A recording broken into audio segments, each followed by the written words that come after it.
이번에는 대구 중에서도 대구 달성을 좀 보자면 여기는 이제 국민의힘은 이진숙 후보가 나와 있는 곳이고요. 민주당의 박형용 후보가 나왔는데 뭐 단 한 번도 민주당 계열은 여기 당선된 적이 없었던 지역입니다. 그리고 박근혜 전 대통령의 아성이기도 하고요. 달성군의 박근혜가 보궐로 참여 당선이 됩니다. 그렇죠. 97년인가요? 예. 그때 제가 그 상황을 보자면 예.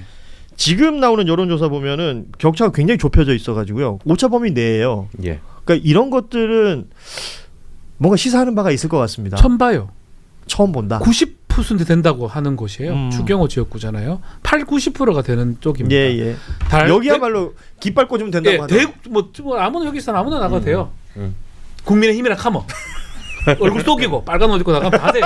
여기서 아무나 돼요. 사실 그런 곳이에요. 사실은 제가 살던 곳이라서 아버지 여기 달성군청에 다니셨고 그래서 아주 제가 잘 아는 곳인데 그만큼 가장 아주 국민의힘 하기 좋은 보수 중에 보수라고 할 수 있는 그런 밭인데 여기 지금 박형용 후보가 지금 어쨌든가 오차 범위 안에 붙어 있다는 건 놀라운 일이거든요. 예. 이거는 저는 김부겸하고 같이 가는 효과도 있다고 보거든요. 이번에 뭔가 김부겸 시장 될 수 있나 이런 그런 어떤 흐름하고 연결성도 있는 것 같고 뭐 이래가지고 당선되기는 저는 쉽지 않다고 보긴 하는데 네. 이 정도 여론조사에 붙어 있다는 것도 놀랍습니다. 정말로. 좋습니다. 저는 사실 이준숙 씨가 이렇게 의원 후보로 공천되는 과정 자체도 이해할 수 없었고요. 이준숙 씨가 방통위원장 할 때 있었던 여러 가지 결정들이 다 위법하다라는 결정이 지금 나고 있잖아요. 예. 사실은 그거 반성하고 공직에서 저희가 공직에 있을 때의 일은 사과하고 공직에서 물러나셔야 되는 분이에요. 더 큰 공직을 맡겠다고 지금 들어가시는 자체가 이해가 안 되는 상황인데 그나마 달성군 이쪽에서 그런 부분들을 좀 이렇게 인지하고 파악하시는 분들께서 열심히 활동을 해주시는 것 같다는 느낌이 들어가지고. 좋습니다. 네네. 자, 시간이 우리 김종환 변호사가 일어나야 될 시간이 됐군요. 저는 이제 일어나도록 하겠습니다. 학교로 가시나요? 네네네. 예, 빗길 조심해서 가시고요. 네, 감사합니다. 지금까지 김종환 변호사였습니다. 고맙습니다. 네, 감사합니다. 자, 남아있는 이야기는 저 평택을 얘기를 좀 해봐야 될 것 같은데 여기도 결국 단일화 얘기가 슬슬 나오기 시작합니다. 조승래 민주당 이번에 지금 총괄 선거대책본부장이죠. 모든 가능성을 열어두고 있다. 그리고 보수 쪽의 단일화, 그러니까 유이동 황교안의 단일화를 좀 먼저 지켜보고 있다라는 얘기는 했었는데 여기도 진짜 마지막 그 순간까지 잘 모르겠어요. 저는 단일화 없을 것 같아요. 안 될 것 같다. 지금 지지율이나 그 어떤 그런 여론조사를 보면 1등, 2등이거든요. 김용남, 조국. 예. 1등, 2등이 뭐하러 단일화를 합니까? 2등, 3등이 하는 거 아닙니까? 그래서 조금 납득하기 어려워요. 납득하기 어렵다. 예, 뭐 또 유이동 황교안도 의미 있게 어떤 합쳐서 1등이 되면 예. 그래 되지도 않을 것도 두 개를 합쳐봤자 1+1이 2가 안 될 상황으로도 보이거든요. 등등의 이유로 단일화 가능성도 시간이 가면 갈수록 점점 떨어지거나 낮아지고 있는 거 아닌가. 저는 그러니까 그렇게 모든 걸 이해하고 열어놨다고는 있습니다. 하나 가능성은 좀 낮아 보입니다. 예. 최 의원도 비슷한 생각이신가요? 저도 뭐 좀 비슷하게 보고 있어요. 단일화가 되면 뭐 훨씬 시너지가 나올 수는 있겠는데, 근데 그 시너지가 기대만큼 안 나올 것 같다. 왜냐하면 일단은 그 양쪽의 지지층이 일단 지지층이 서로를 별로 안 좋아해요. 예. 그러니까 이제 아까 울산 같은 경우에는 진보당에 대해서 뭐 크게 뭐 적개심을 가지고 있는 민주당은 별로 없어요. 예. 진보당도 민주당에 대해서 어쨌든 이재명 정부가 출범하고 나서 진보당에게도 많은 기회들이 있었기 때문에 굉장히 호의적이에요. 그러니까 이제 감정적으로 이렇게 격돌할 게 없거든요. 그러니까 단일화 효과는 그대로 1+1 알파까지 갈 수 있는데 예. 지금 제가 평택을 쭉 보니까 페이스북에 보면은 뭐 엄청 욕이 난무하고 있잖아요. 그 얘기는 결국은 만약에 누구 한 사람이 된다라 그러면 한쪽을 지지했던 사람들의 상당수가 투표장에 안 가거나 다른 쪽으로 빠져나갈 가능성도 꽤 높겠구나라고 하는 게 굉장히 걱정이 돼요. 만약에 단일화를 염두에 뒀다라면 그 갈등 국면이 극단으로 치닫지 않게 관리를 미리부터 했어야 돼요. 근데 이제 그게 지금 잘 안 되고 있고 말씀하신 것처럼 또 하나 보수가 동력을 못 줘요. 자기들끼리 단일화했는데 갑자기 점법이 확 됐다. 그럼 어쩔 수 없이라도 등 떠밀려서라도 우리가 여기서 질 수는 없는 거 아니냐 이렇게 말하자면 갈 앞서 텐데. 울산 케이스 같이. 그렇죠. 예. 저기도 단일화를 하겠다라고 하는데 지금 지지부진하고 그다음에 한다 그래서 그게 합의 플러스 될 것 같지도 않은 그런 상황이다 보니까 동력이 없어요 일단. 예. 자, 평택을 상황은 여기까지 보고 이제 사실은 저희가 그 내란 국면 이후에 뭐 우리가 뭐 1차 특검이 있었고 2차 종합 특검이 진행되고 있는데 특검 수사 상황이라든지 이런 것들이 잘 들리지 않죠 뉴스에서. 그럼에도 불구하고 중요한 부분들 짚어야 될 것들이 계속 나오고 있습니다. 그래서 좀 더 체크를 해보려고 하는데 지금 윤석열 전 대통령 소환 통보를 특검에서 계속 하고 있습니다. 그런데 계속 안 나와요.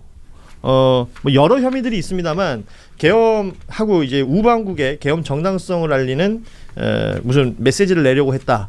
뭐 이런 내용들에 대해서 그러니까 예를 들어서 당시에 대통령이 직접 지시를 한 거면 이것도 굉장히 큰 문제가 되는 것이고 그렇죠. 범죄가 되죠. 예. 여기에 대해서 계속 소환을 하는데 안 나온다. 3차 소환까지 했는데도 안 나오면 강제구인, 체포영장 이 얘기까지 나오더군요. 네. 이건 충분히 가능한 일이죠. 빤스 입으라 그래요 또. 예. 이제는 못 할 것 같아요. 그때 한번 해봤는데 또 날이 더워져가지고 뭐 빤스 입으면 그냥 드러내면 돼요. 아마 하지를 못할 것 같다는 생각이 들고 예. 약간 자포자기로 이런 상황으로 보이고 저는 아니, 뭐 혐의도 많고 뭐 나가서 그렇죠. 뭐 본인 입장에서는 지금 이미 무기징역 받아놓은 준비해야 될 게 상태에서, 많거든요. 예. 지금 재판 받아야 될 게 꽤 많고 있으니까. 근데 결국은 저는 응할 것이다. 뭐 응하지 것이다. 않을 것인가. 아니면 구인돼 가지고 가는 것보다 결국 갈 것 같아요. 그래서 조사 받으러 저는 곧 출석할 것으로 생각이 그러니까 듭니다. 본인의 유불리를 안 따지는 것 같아요. 행동하는 거 보면.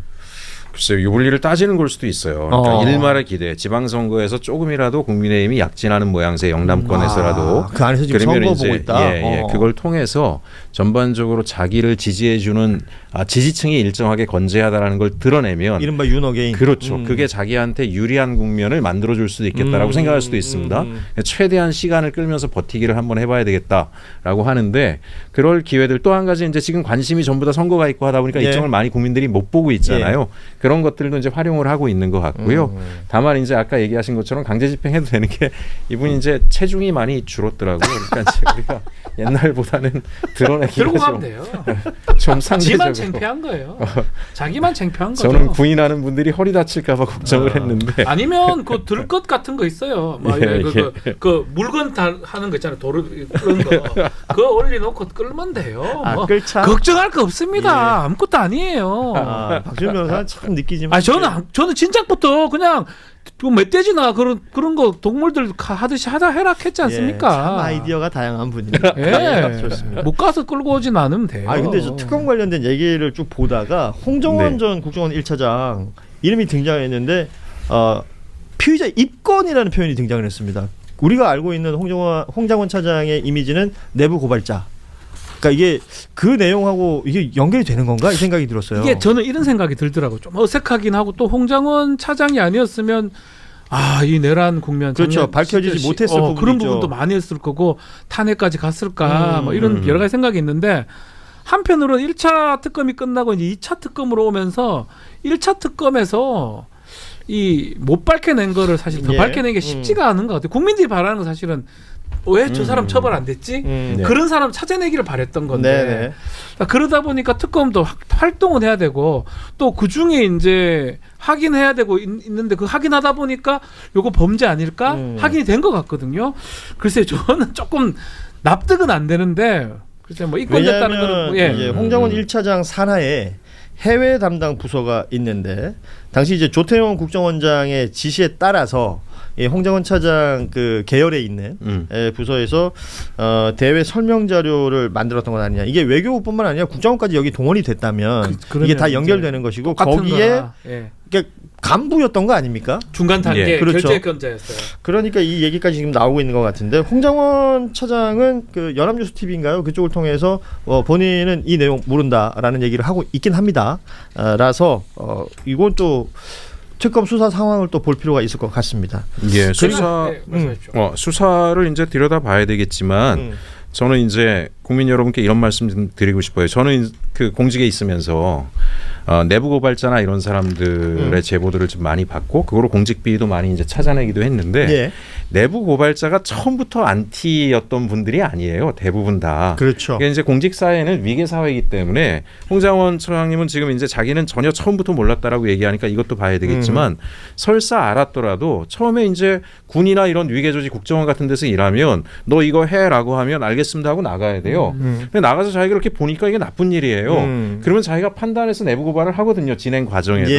그래서 내부 고발자라고 하면 의뢰이 처음부터 완벽하고 깨끗하다라고 하는 것이 아니라 그 일이 진행되는 과정에서 이거 아닌데 이건 하면 안 되는데 그렇게 해서 오는 내부 고발도 있는 거고 그것이 전체적인 국가의 이익이나 공익에 미친 것들을 보고 우리 판단을 해야 되기 사실은 때문에 어느 타이밍에 들여보느냐는 굉장히 맞습니다. 이걸 너무 우리가 과민하게 볼 필요 없고 이후에 홍장원 처장이 적극적인 내부 고발을 보여줬던 통해서 모습들. 내란 척결에 기여했다라고 하는 걸 좀 높이 평가해주면 좋을 것 같습니다.